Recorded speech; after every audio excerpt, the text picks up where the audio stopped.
नमस्ते मेरे प्यारे बच्चों, आज हम भूगोल के आपके सामने लेकर के आए हैं। भूगोल का चैप्टर है कृषि एवं वन्य संसाधन।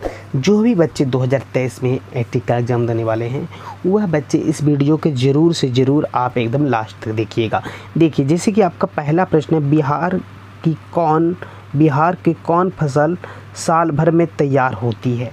तो बिहार का जो है कि गन्ना, ये साल भर में तैयार होता है। एक का आपका सी नंबर हो जाएगा। चलिए, उसके बाद आपका दूसरा नंबर प्रश्न आता है, इनमें कौन जिला आम की खेती के लिए मशहूर है।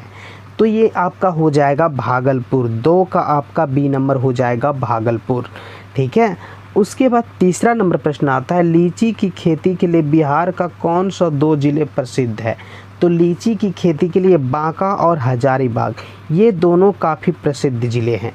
ठीक है। चलिए, अब उसके बाद आपका देखिए चौथा नंबर प्रश्न आता है, इनमें कहाँ नलकूप से सिंचाई होती है। तो इनमें नलकूप से सिंचाई होती है नालंदा में। चार का आपका सी नंबर हो जाएगा। ठीक है। उसके बाद आपका पाँचवा नंबर प्रश्न आता है कैमूर। ठीक है, पाँचवा नंबर देखिए प्रश्न है, कैमूर और रोहतास में सिंचाई के लिए किस नदी परियोजना से लाभ उठाया जा रहा है।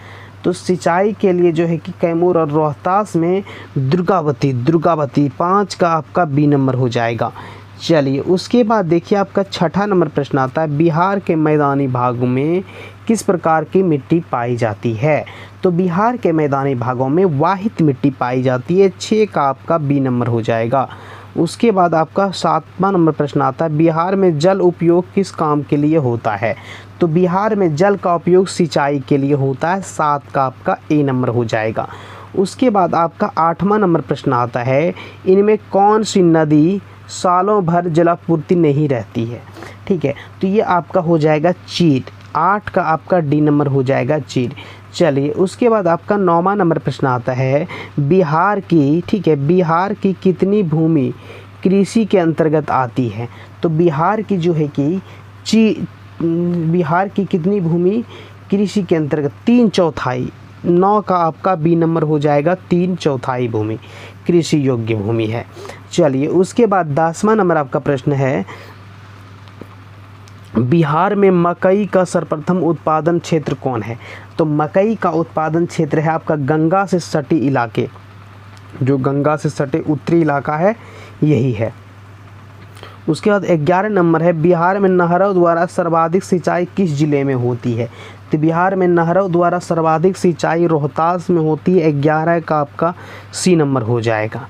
चलिए, क्लियर। उसके बाद आपका 12 नंबर प्रश्न आता है, बिहार में नहरों द्वारा सर्वाधिक सिंचाई किस जिले में होती है। तो बिहार में नहरों द्वारा सर्वाधिक सिंचाई आपका सिवान में होता है। सिवान में। 12 का आपका बी नंबर हो जाएगा। 13 नंबर प्रश्न है, संजय गांधी जैविक उद्यान किस नगर में स्थित है। तो संजय गांधी जैविक उद्यान पटना में स्थित है। 13 का आपका डी नंबर हो जाएगा। उसके बाद नेक्स्ट प्रश्न देखिए आपका आता है 14 नंबर प्रश्न क्या कहता है, कांवर झील कहाँ स्थित है। तो कांवर झील आपका बेगूसराय ज़िले में स्थित है। 14 का आपका सी नंबर हो जाएगा। उसके बाद आपका 15 नंबर देखिए प्रश्न आता है, क्या कहता है, इनमें से कौन, ठीक है, इनमें से कौन गन्ना उत्पादक जिला नहीं है। तो ये आपका हो जाएगा रोहतास। 15 का डी नंबर। ठीक है।